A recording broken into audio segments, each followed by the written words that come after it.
Well, thanks for sitting down with me, Kim. Thank you. Yeah, one of the things I want to talk about today, as an experienced manager, you probably know this better than anybody. How do you get boards just to say no, right? It should be like one of the most, honestly, it's like parenting, right? Like one of the most important things you can tell your children is no. And I'm always amazed by boards that just get a little weak-hearted or a little feel bad, so I can't say no, and all of the unintended consequences that comes from when a board can't say no. Have you experienced anything like that with your managing boards? Yeah. So I try to focus on basic principles, right? How to stay out of the red. Okay. How to ensure that the funding plans track as closely as possible to projections. Sure.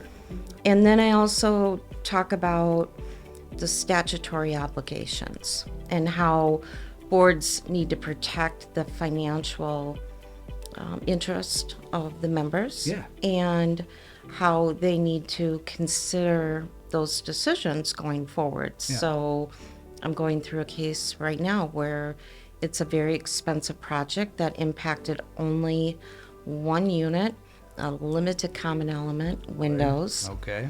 and it was to the tune of $50,000 to $80,000. Okay. Now, in retrospect, it might seem that you want to pay that expense because Feel bad, right? You feel Yeah. bad. It's a big bill. We're working on a part of the building that benefits that limited common element. Sure. But at the end of the day, if you take that number and you multiply it out by every homeowner, that would lead to an investment of probably close to $1 million. Wow. Yeah. And financially, that would be crippling Sure. for the association without a special assessment. Okay. So, So that's a great example of, and so you can monetize, right? Looking at Correct. it through the lens of financials is a great way for a board to kind of wrap their head around why they can't right, always say yes or why they can't make an exception. correct. I think that's one of the things with the power of no, I like to tell a board is, because it's all about setting precedents, right? Like everything a board does is setting either a new precedence or maintaining an existing one. Correct. And anytime, whether it's a simple thing of, so you mentioned a complicated $1 million issue, but it can go to a simple thing of, oh, well, Bill left his garbage can out for a week because he had a family emergency, so let's not fine him. But now 5 other people started doing it too, right? So it could go down to like the basic, tangible thing of that.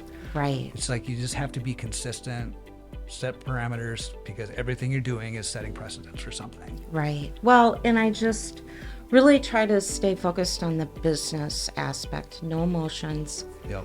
The situational stuff's important, but usually it's not relevant to this decision you need to make. Yeah. So, I mean, and I think that's a great way to say it from a board member perspective, right? This is we're running a business.